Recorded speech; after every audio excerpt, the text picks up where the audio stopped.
मध्य प्रदेश में छतरपुर के बागेश्वर धाम में 305 जोड़ों की सामूहिक शादी कराई गई। नवविवाहित जोड़ों को आशीर्वाद देने के लिए देश विदेश से कई नामचीन लोग पहुंचे। बागेश्वर धाम परिसर को आकर्षक फूलों से सजाया गया था।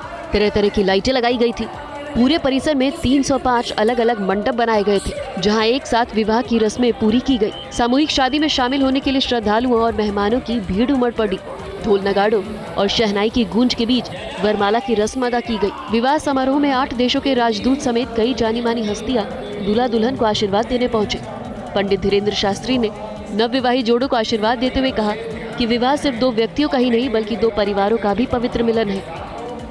हमारी कोई क्षमता नहीं बोलने लायक, जो करवा रहे सब बालाजी करवा रहे। तो आप लोग हमें धन्यवाद न देना, धन्यवाद देना ही तो बालाजी को देना, सन्यासी बाबा को देना और उनको धन्यवाद देना जो थोड़ा थोड़ा सहयोग दान पेटियों में या यहाँ आकर के दे जाते हैं। हम यही प्रार्थना कर रहे हैं कि जिन बेटियों का घर बसे, जिन जिन ने सहयोग किया, उनको आशीर्वाद इन बेटियों का मिल जाए।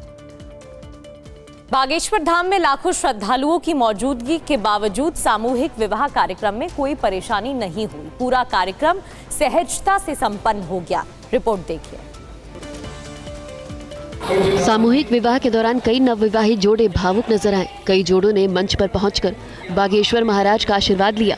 आयोजन समिति की ओर से हर जोड़े को गृहस्थी शुरू करने के लिए आवश्यक चीजें भेंट की गई। मध्य प्रदेश के उप मुख्यमंत्री राजेंद्र शुक्ल अपने परिवार के साथ कन्या विवाह महोत्सव में शामिल हुए। उन्होंने कहा कि बागेश्वर महाराज की उम्र भले ही छोटी है, लेकिन उनके संकल्प बहुत बड़े हैं। हम लोग कभी-कभी बड़ा आश्चर्य करते हैं कि इतनी कम उम्र में बागेश्वर महाराज जी इतने बड़े-बड़े काम कैसे कर रहे हैं।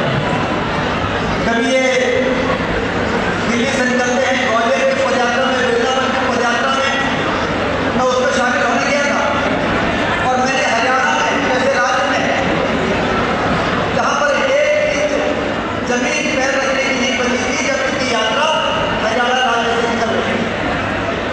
ये ईश्वर का चमत्कार नहीं है और क्या है। आर्थिक रूप से कमजोर परिवारों की बेटियों को सम्मान पूर्वक वैवाहिक जीवन की शुरुआत दिलाने की इस पहल की चारों ओर सराहना हो रही है।